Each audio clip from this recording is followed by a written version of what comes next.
Good morning guys! Welcome to 5th Generation Hobby Shop. Welcome to another quick review. Shoutout natin si Sir Ronel ng Malolos.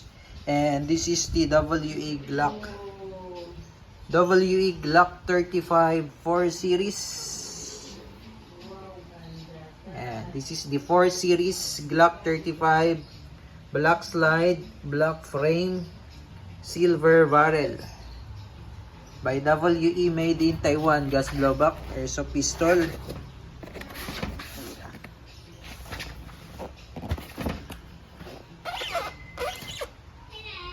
Ayan. So, ito yung ating unboxing and i-review ngayon.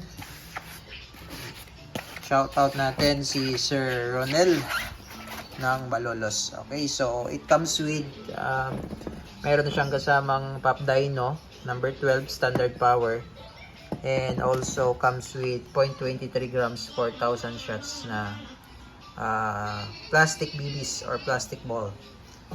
So this is the unit. Comes with owner's manual,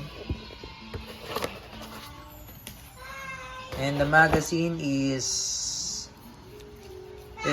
yung base pad niya malapad na. Pag mga 4 series ganito talaga yung style na magazine.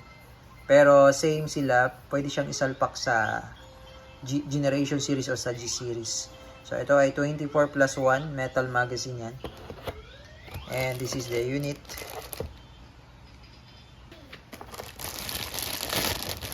So ito po ang merong semi and full automatic mode, fire mode. So bali ito yung kanyang fire selector para sa semi and full automatic. So if you want full automatic, baba mo lang yung switch, or if you want semi automatic, angat mo lang yung switch. Meron naman siyang indicator dyan. Yan. Yung 2 dots, that's full automatic, and then yung 1 dot, yan yung semi automatic. Yan. This is 4 series, naka magwell na siya, naka stippled grip, red trigger, safety, and then meron na siyang rail for flashlight. Then naka fiber optic sight, front and rear yan. Then meron na rin siyang ito yung design ng mostly sa 4 series, yung Punisher skull. Yan. So ito yung pinahabang version ng Glock 17. So this is the Glock 35 4 series with full automatic. So pogi din, no? So lagyan lang natin siya ng silicone oil doon sa slide. So baklasin natin. So if ever magbabaklas kayo ng slide nito, make sure na walang nakasalpak na magazine. Kailangan walang magazine. And then kasan nyo lang one time. Then ito po yung tinatawag na disassembly latch. Ito. Yan, magkabilaan na yan po yung ibababa. So kailangan nabababa po yan. Ayan, nabababa. So kailangan ibababa nyo siya ng sabay. Sabay. Sabay siya, then slide. Okay. Ito lang po yung ating dapat lagyan ng silicone oil. Itong part na to sa gilid. Kasi dyan po nagkakaroon ng friction. Okay. Dahil sa reciprocation ng slide, dyan po nagkakaroon ng friction. Kailangan lubricated yan. Kailangan may langis, may oil.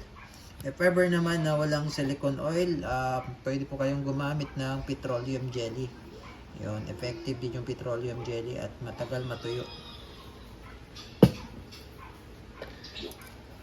So, ayan, yan lang po yung ating lalagyan ng langis. And then, ang pagbabalik naman, yan, pasok mo lang siya dyan. Sagad lang hanggang dulo, dire-diretso lang o yan. No? Huwag nyo kalabitin to, no? Pagka, halimbawa o na binakalas nyo yung slide, huwag nyo pong kalabitin. Okay? Pasok na natin.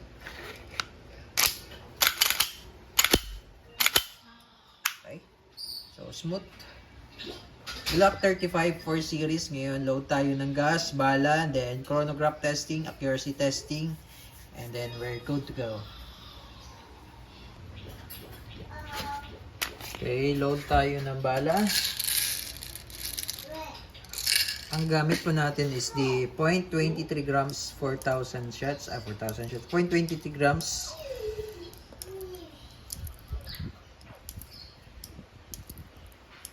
So, medyo dadamihan natin dahil magko-chronograph testing tayo. So, kailangan, ang bala, kailangan po, alternating po. Kailangan walang space. Kasi minsan pag naglo-load, especially kung merong BB loader, nagkakaroon siya ng space. So, pagka may space yan, pwede siyang mag-misfeed. Okay. Kailangan walang space. Kailangan alternating yan.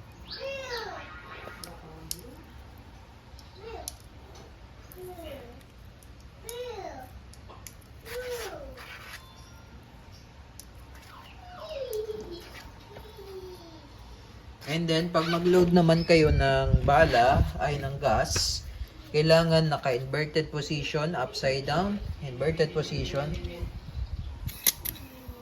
Then, 5 seconds lang po. 1, 1,001, 1,002, 1,003, 1,004, 1,005. Okay, and then sa Glock po, kailangan medyo lakasan nyo lang yung pag-insert ng magazine kasi pag medyo mahina po yung pag-insert niya, baka malaglag. So, kailangan lakasan nyo lang, sir, yung pag-insert sa magazine.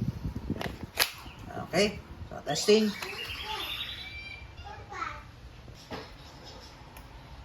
Corona testing. Okay. So, Glock 35 4 series.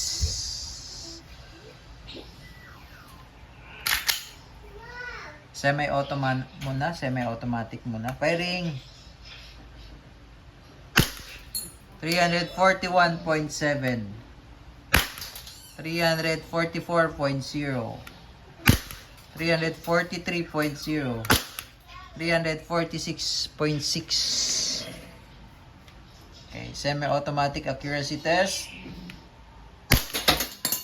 Okay, goods. Then full automatic.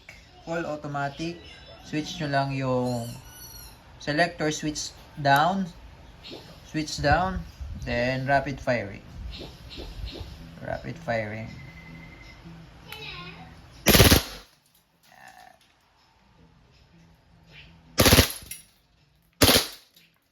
Okay. And then, nag-open slide na siya. Ibig sabihin yan, wala nang bala. Release nyo lang yung magazine. Then, balik lang natin sa semi-automatic. And then, hatak mo lang yung slide. Hatak, then release. Then, hammer down. Okay. So, again, this is the Glock 35 4 series ng WE.